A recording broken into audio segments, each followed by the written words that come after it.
जी, अस्सलाम वालेकुम। आज हम देखेंगे कि हम डिफरेंट किस्म के रिसिप्ट्स और पेमेंट्स सॉफ्टवेयर के अंदर किस तरह ले सकते हैं। सबसे पहले आप बैंक के अंदर जाएँगे और यहाँ पे आपको ये डिफरेंट किस्म के ऑप्शन नज़र आ रहे होंगे। अब इसको चलने के 2-3 तरीके हैं। जिस तरह अगर ट्रांज़ैक्शन में सेल इनवॉइस के अंदर देखें, तो यहाँ पे हमारी रिमेनिंग और अपडेट के कॉलम नहीं आ रहे। अगर हम सेटिंग्स में जाके उसको ऑन कर लेते हैं बिल टू बिल सेल को और सेल इनवॉइस को दोबारा खोलते हैं, तो यहाँ पे आपको ये 2 कॉलम आ रहे होंगे क्रेडिट स्टेटमेंट और रिमेनिंग कि ये क्रेडिट का बिल है, अभी ये पेंडिंग और इसकी कितनी अमाउंट पेंडिंग है। अगर आप बिल टू बिल चलते हैं तब किस तरह रिसिप्ट लें और अगर आप बिल टू बिल नहीं चलते लमसम चलते हैं तो तब किस तरह रिसिप्ट लें। अब फ़र्ज़ करें मैं ट्रांज़ैक्शन जिस तरह आप ये देख सकते हैं कि ये बकर है, इसका बिल एक क्रेडिट स्टेटमेंट पेंडिंग है और टोटल 1900 की पेंडिंग है। अगर मैं बैंक के अंदर जाता हूँ और बिल वाइज़ चलता हूँ कि इस बिल के पैसे मुझे आ गए हैं, तो मैं बिल वाइज़ रिसिप्ट के ऊपर क्लिक करता हूँ, ऊपर मैं सेलेक्ट करता हूँ कि कौन-सा अकाउंट है, ये बकर को मैं सेलेक्ट कर लेता हूँ।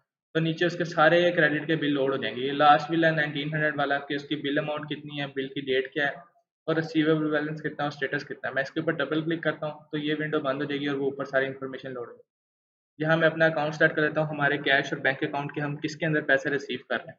मैं कैश सेलेक्ट कर लेता हूँ, रिसीविंग अमाउंट कितनी है, मैं इधर अगर 1900 लिख देता हूँ पूरा और इसको सेव कर देता हूँ।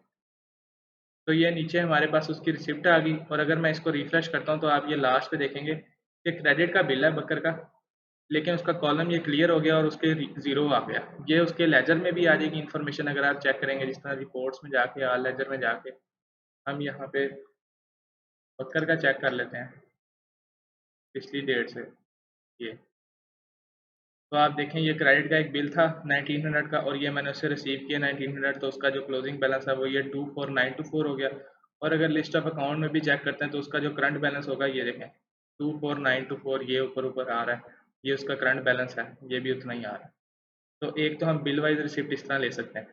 दूसरा तरीका है कि हम लमसम टोटल अमाउंट किस तरह लें, वो आप बैंक में जाएंगे और रिसिप्ट में आएंगे कि आज बकर ने इतने पैसे दे दिए, तो ऊपर रिसीविंग अमाउंट हमारा कि किसके अंदर हम कैश रिसीव कर पैसे उससे रिसीव कर रहे हैं, हमारे बैंक और कैश के अकाउंट वो ऊपर आ जाएगा। नीचे हम दूसरा अमाउंट सेलेक्ट कर लेंगे, अकाउंट सेलेक्ट कर लेंगे, जिस तरह बकर का है मैंने सेलेक्ट कर लिया और ये आ जाएगा उसकी टोटल अमाउंट कितनी पेंडिंग है 2494। अगर मैं इधर लिख देता हूँ 24924, तो ये सारी सारी की सारी जो अमाउंट है वो हम उससे रिसीव कर लेंगे। यहाँ पे कंसिडरेशन लिखने तो लिख दें, सेव कर दिया। अगर प्रिंट चाहिए आपको रिसिप्ट का तो वो भी ले सकते हैं। अगर ओके करेंगे तो इस तरह का प्रिंट आ जाएगा कि कैश रिसीव आपकी अमाउंट कितनी है और नीचे आपके डिफरेंट जो शॉप्स के अंदर किसने बिल बनाया और अकाउंटेंट कौन है और फाइनेंस मैनेजर कौन है, तो वो देख सकते हैं और ये सारी इन्फॉर्मेशन नीचे आ रही है।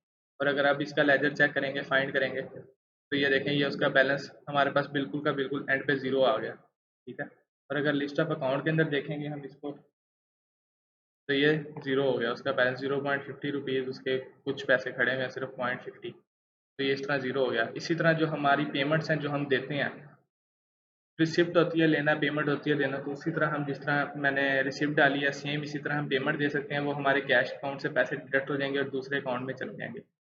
और इसी तरह बिल वाइज पेमेंट भी दे सकते हैं। जेबी का ऑप्शन भी है कि आप किस अकाउंट, जिस तरह एंट्री डेट क्या है, किस अकाउंट से क्रेडिट करेंगे, मतलब कौन से अकाउंट से आपके पैसे कट होंगे, कौन से अकाउंट में डेबिट करेंगे, अकाउंट नेम डीआर के किस अकाउंट के अंदर आपके पैसे जाके प्लस होंगे और कितनी अमाउंट और उसकी नरेशन है, तो जेबी भी सॉफ्टवेयर के अंदर डलती रहेगी। इसके अलावा रिमाइंडर्स और पेमेंट और रिसिप्ट्स हैं। ये हैं कि जब आप का सेलमैन फर्ज करें रिकवरी कर कर आया और उसने आपको टोटल 5000 देने थे, उसने 3000 दिए और कहा कि 2000 मुझे बैंक में आ गए हैं, जैस कैश में आ गए, तो मैं आपको सेंड कर देता हूँ। तो उस 2000 का आप रिमाइंडर लगा देंगे रिसिप्ट का, तो जब भी आप उस पार्टी को सेलेक्ट किया करेंगे तो वो रिमाइंडर जब तक क्लियर नहीं होगा आपके सामने आता रहेगा कि 2000 रुपये जो हैं वो आपके सेलमैन ने कहा था कि जैस कैश में और अभी तक वो हमारे पास क्लियर नहीं हुए। तो ये उस पर्पज़ के लिए यूज़ होगा। बहुत शुक्रिया।